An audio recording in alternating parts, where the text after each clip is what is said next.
Bismillahirrahmanirrahim. Bubur sumsum jangan disentuh. Cakep. Assalamualaikum warahmatullahi wabarakatuh. Halo semuanya, semoga dalam keadaan sehat walafiat. Amin. Pada kesempatan kali ini kita akan mempelajari tentang kaidah kebahasaan teks laporan hasil observasi. Pada pertemuan sebelumnya kan kalian telah menonton video pembelajaran Bapak di YouTube ya tentang struktur teks LHO. Nah, pada kesempatan ini kita akan mempelajari tentang kaidah kebahasaannya. Adapun kompetensi dasar yang akan kita pelajari yaitu KG 3.2, yaitu menganalisis isi dan aspek kebahasaan.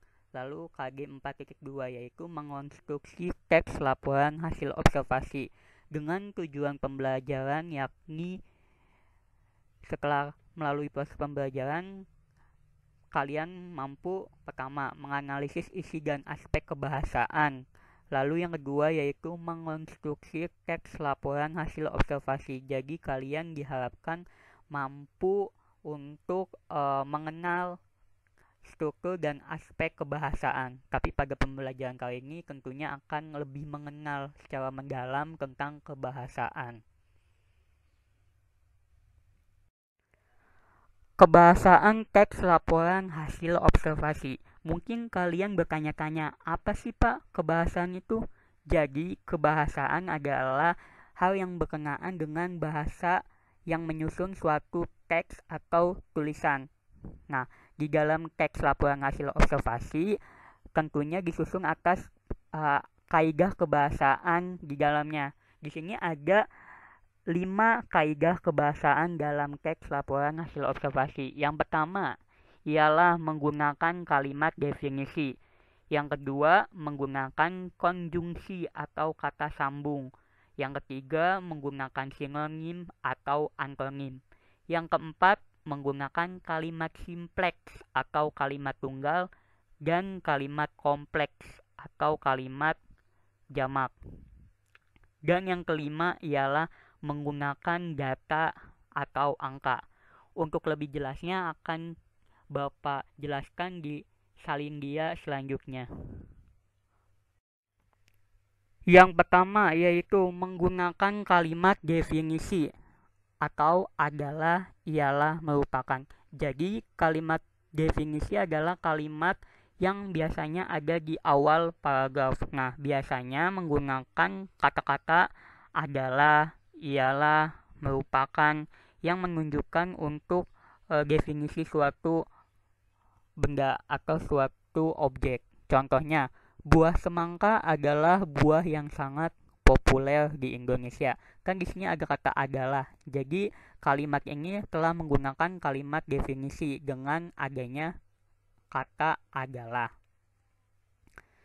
Lalu yang kedua yaitu menggunakan konjungsi atau kata sambung. Nah, konjungsi atau kata sambung adalah kata yang menghubungkan satu kata yang lain dengan kata yang lain atau kalimat satu dengan kalimat yang lain. Adapun contoh konjungsi ialah yang, dan, atau, serta, dan masih banyak lagi. Contohnya, antioksidan pada semangka juga memiliki manfaat anti radang yang menyehatkan jantung dan pembuluh darah. Jadi di kalimat ini menggunakan konjungsi atau kata sambung yang, dan. Dua kata sambung ini bertujuan untuk menyambungkan satu kata sebelumnya dan kata lainnya di sebelahnya. Makanya di dalam teks laporan hasil observasi ini banyak kata sambung atau konjungsi supaya kalimatnya lebih jelas dipahami. Nah, ini kita semua menggunakan contoh kalimat atau contoh artikel semangka ya yang sebelumnya sudah Bapak tayangkan di video pembelajaran. Dan yang ketiga ialah menggunakan sinonim atau antonim. Ini sifatnya opsional, bisa ada, bisa tidak. Karena kan di dalam sebuah teks laporan hasil observasi belum tentu semuanya ada kata sinonim dan antonim. Sinonim itu kan persamaan kata dan antonim lawan kata. Misalkan contohnya, Vitamin pada semangka membantu memproduksi kolagen untuk melindungi tubuh atau badan. Di sini menggunakan sinonim, yaitu tubuh dan badan.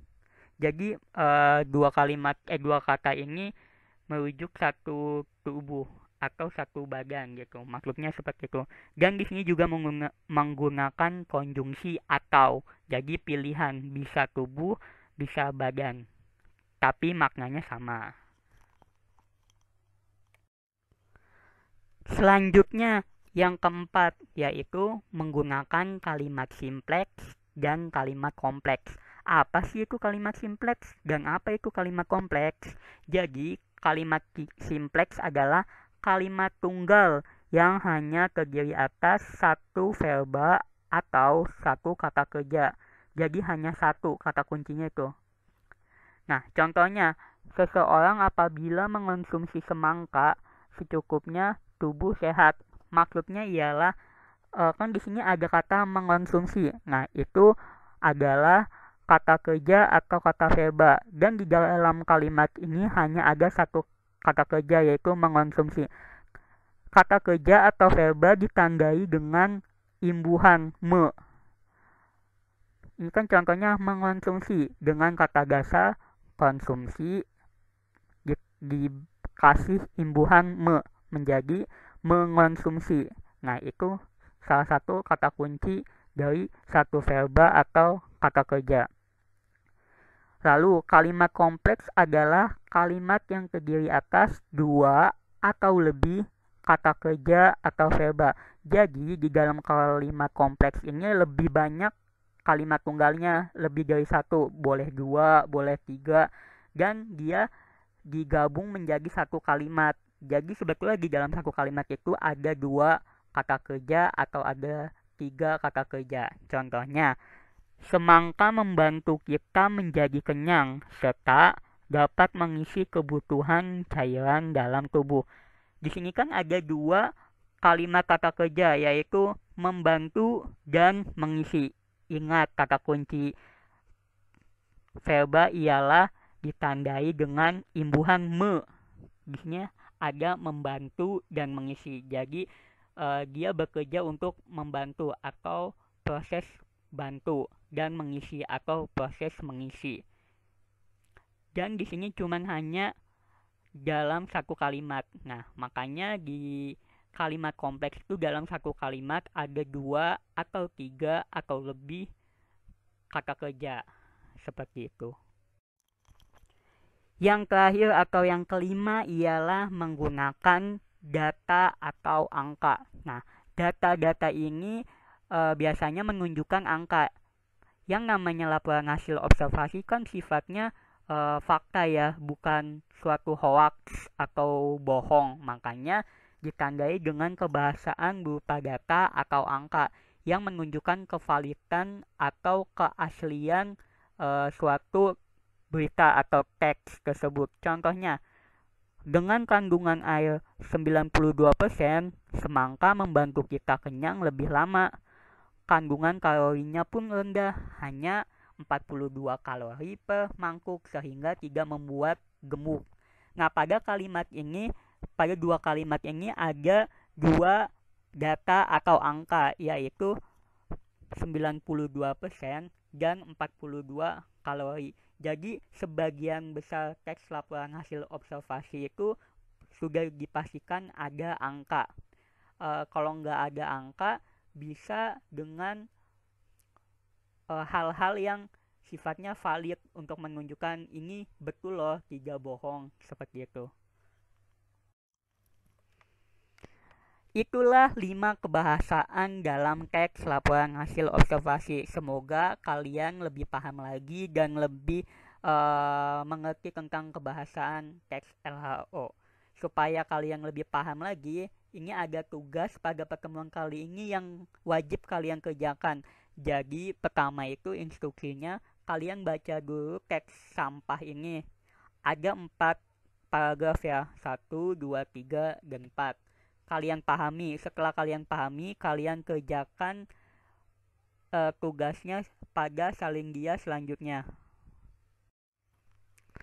Berikut ketentuan tugas pada pertemuan kali ini. Yang pertama ada tentukan struktur dengan mengisi tabel berikut. Setelah kalian tadi membaca teksnya, kalian tentukan strukturnya. Di sini ada 4 struktur. Jadi pernyataan umum kalian tulis misalnya ada di paragraf keberapa. Tulis saja misalnya paragraf 4, 3 pakai angka nggak apa-apa. Lalu deskripsi bagian yang pertama paragraf keberapa, deskripsi bagian kedua paragraf keberapa, dan deskripsi manfaat paragraf keberapa. Lalu soal yang kedua, kalian menentukan aspek kebahasaan dengan mengisi tabel berikut.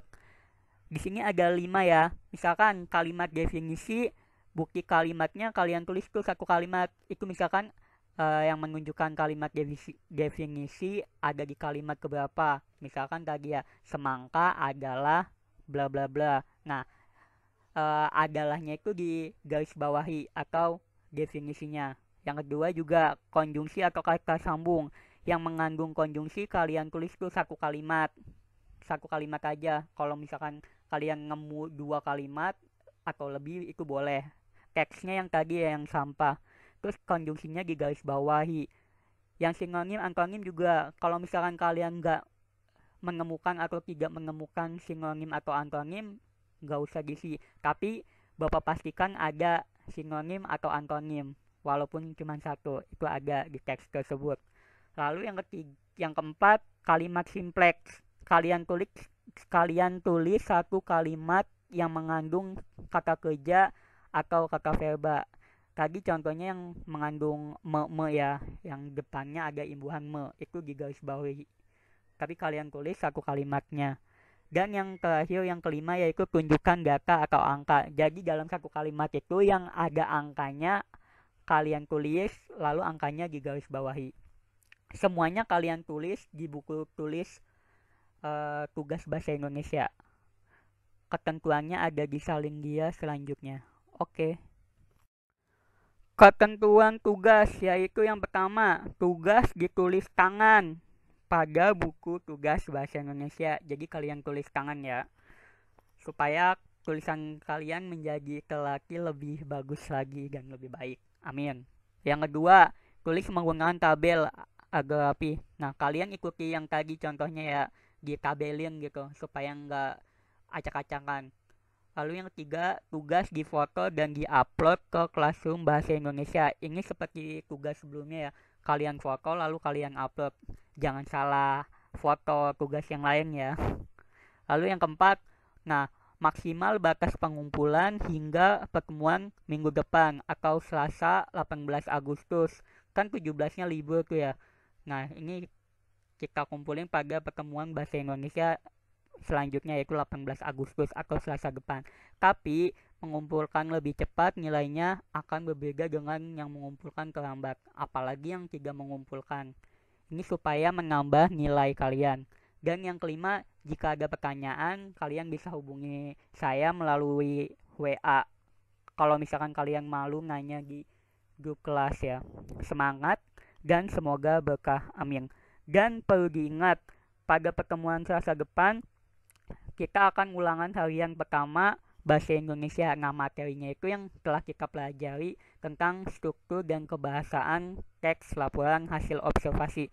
Insya Allah ulangannya itu nggak susah kok.